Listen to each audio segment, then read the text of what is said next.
Welcome to my channel. এই ভিডিওটোত মই আজি ত্ৰিভুজৰ সৰ্বসমতাৰ বিষয়ে আলোচনা কৰিম। আগৰ ভিডিওটোত ত্ৰিভুজৰ সাদৃশ্যতাৰ বিষয়ে আলোচনা কৰা হৈছিল আৰু আগৰ ভিডিওটোত মই কৈছিলো সাদৃশ্যতা আৰু সৰ্বসমতা এই দুটা একেই বস্তু নহয়, ইহঁতৰ মাজত পাৰ্থক্য আছে। গতিকে ত্ৰিভুজৰ সৰ্বসমতা ইংলিছত ইয়াক কংগ্ৰুৱেন্সি অফ ট্ৰায়াঙ্গলছ বুলি কয়।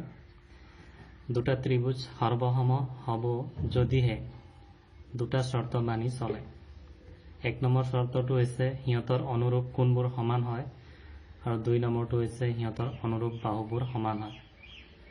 গতিকে আমি সাদৃশ্যতাৰ ক্ষেত্ৰত পাইছিলো অনুৰূপ কোণবোৰ সমান হয়, এক নম্বৰ শৰ্তটো ঠিকই আছিল আৰু দুই নম্বৰটো আছিল সাদৃশ্যতাৰ ক্ষেত্ৰত সিহঁতৰ অনুৰূপ বাহুবোৰৰ অনুপাত সমান হয়। কিন্তু ইয়াত দিছে সিহঁতৰ অনুৰূপ বাহুবোৰ সমান হয়, অনুপাতৰ কথা কোৱা নাই, ডাইৰেক্ট সমান হয় বুলি কৈছে। গতিকে চিত্ৰত চাব দুটা ট্ৰায়াঙ্গল, দুটা ত্ৰিভুজ ABC আৰু PQR দিয়া আছে, যাৰ বাহুবিলাকৰ দৈৰ্ঘ্য 3, 3, 4, 3, 3, 4 ইয়াত দেখা গৈছে আৰু কোণবিলাক A কোণ 45, B কোণ 90, C কোণ 45। ঠিক তেনেকৈ PQR ত্ৰিভুজৰ ক্ষেত্ৰত P কোণ 45, Q কোণ 90 আৰু R কোণ 45।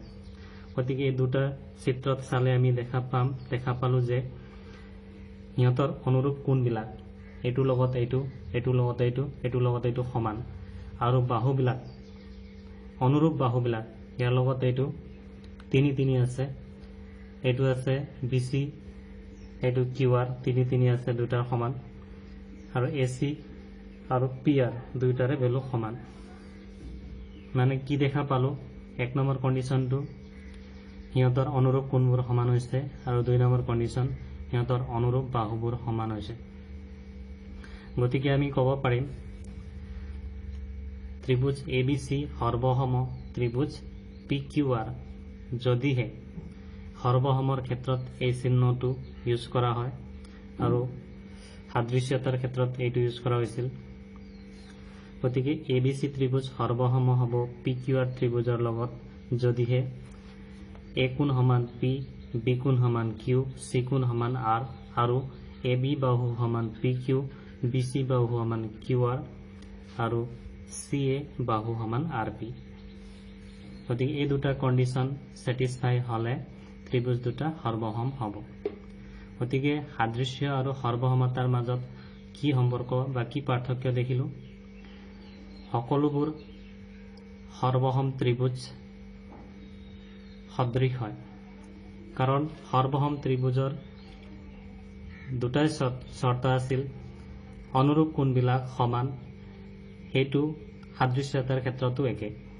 তাৰ পিছত দুই নম্বৰ সিহঁতৰ অনুৰূপ বাহুবোৰৰ মান সমান, মানে সিহঁতৰ অনুৰূপ বাহুবিলাকৰ অনুপাতো সমান হ'ব, কাৰণ AB বাই PQ যদি কৰো 3/3 equal to 1, BC by QR এইটো কৰিলে 3/3 তাৰ ভ্যালু 1, CA বাই RP কৰিলে 4/4 তাৰ ভ্যালু সমান।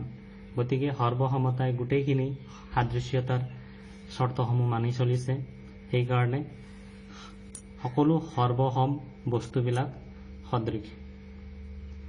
মই এটা এক্সাম্পল দিছো, কিন্তু আকৌ নোট কৰিব, সকলো সৰ্বসম বস্তুবিলাক সদৃশ, মানে সৰ্বসম ত্ৰিভুজবোৰ সদৃশ, কিন্তু সদৃশ ত্ৰিভুজ বা সদৃশ আকাৰৰ বস্তুবিলাক সৰ্বসম নহবও পাৰে। তাৰে এটা এক্সাম্পল দিছো, দুটা মুদ্ৰা লৈছো মই, এটা 10 টকীয়া আৰু এটা 2 টকীয়া। দুইটা দেখিবলৈ একে আকাৰৰ, মানে এই দুটা সদৃশ, কিন্তু এই দুটা সৰ্বসম নহয়। কিয় নহয়? ইয়াৰ যিটো ব্যাসাৰ্ধ হ'ব ইয়াৰ ব্যাসাৰ্ধৰ সৈতে সমান নহয়, মানে ইয়াৰ যিটো কালি হ'ব ইয়াৰ কালিৰ সৈতে সমান নহয়, সেইকাৰণে এই দুটা সৰ্বসম নহয়, কিন্তু সদৃশ হয়। গতিকে সৰ্বসম আৰু সাদৃশ্যতাৰ মাজত পাৰ্থক্যটো বুজি পালো। এতিয়া আমি সৰ্বসম হোৱাৰ শৰ্তসমূহ বা স্বীকাৰ্যসমূহ এতিয়া পঢ়িম। ত্ৰিভুজ দুটা সৰ্বসম হোৱাৰ শৰ্ত বা স্বীকাৰ্য 4টা আছে, সেইখিনি আলোচনা কৰিম। প্ৰথমটো হৈছে বা মানে সাইড সাইড সাইড।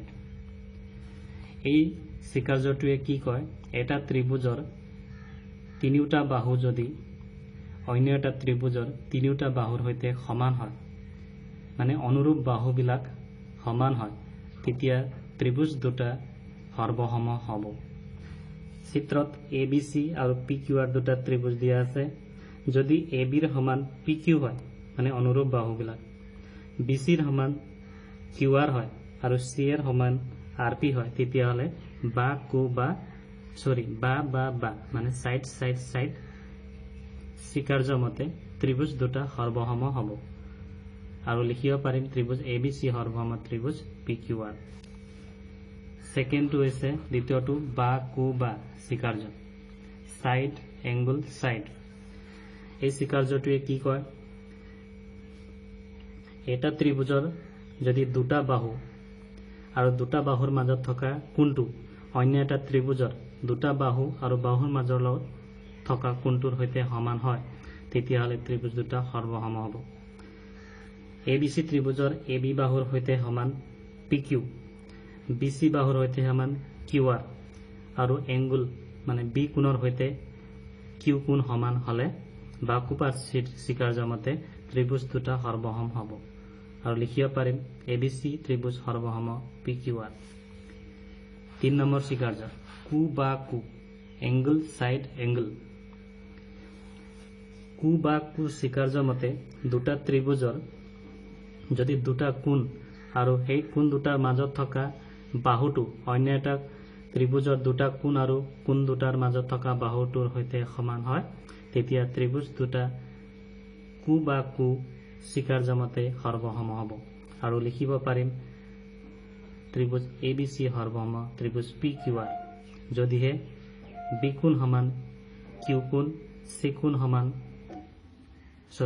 B কোণ সমান Q কোণ বা আছে মাজত, গতিকে BC সমান QR আৰু কু মানে কোণ C কোণ সমান R কোণ। লাষ্ট চতুৰ্থ স্বীকাৰ্যটো RHS। R মানে ৰাইট এংগল, H মানে হাইপোটেনিউজ, S মানে সাইড। সমকোণ, এইটো হাইপোটেনিউজ মানে কৰ্ণ আৰু এইটো সাইড।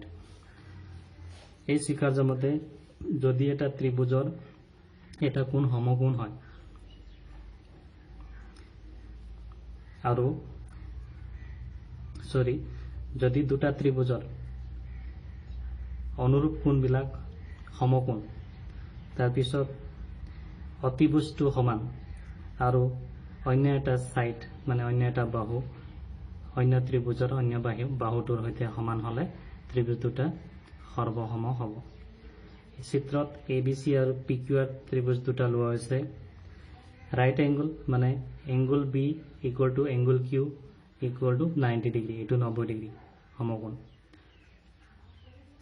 এইটো কৰ্ণ, এইটো হাইপোটেনিউজ CA ইকুৱেল টু RP। তাৰপিছত অন্য এটা side AB equal to PQ। যদি এনেকুৱা হয় তেতিয়াহ'লে ত্ৰিভুজ দুটা সৰ্বসম হ'ব। গতিকে এই চেপ্টাৰটোত এইখিনি আছিল অনুশীলনী 6.1ৰ কাৰণে দৰকাৰী বস্তু। গতিকে মই গোটেই চেপ্টাৰবিলাক অনুশীলনীখিনি শেষ কৰি পিছত অনুশীলনী আকৌ পুনৰালোচনা কৰিম। তাৰপিছত প্ৰত্যেক চেপ্টাৰত বোৰ্ড এক্সামত অহা কুৱেশ্যনবিলাক সলভ কৰাৰ চেষ্টা কৰিম। এতিয়ালৈকে যদি চেনেলটো ছাবস্ক্ৰাইব কৰা নাই, কাইণ্ডলি ছাবস্ক্ৰাইব কৰি দিব। থেংক ইউ ফৰ ৱাচিং।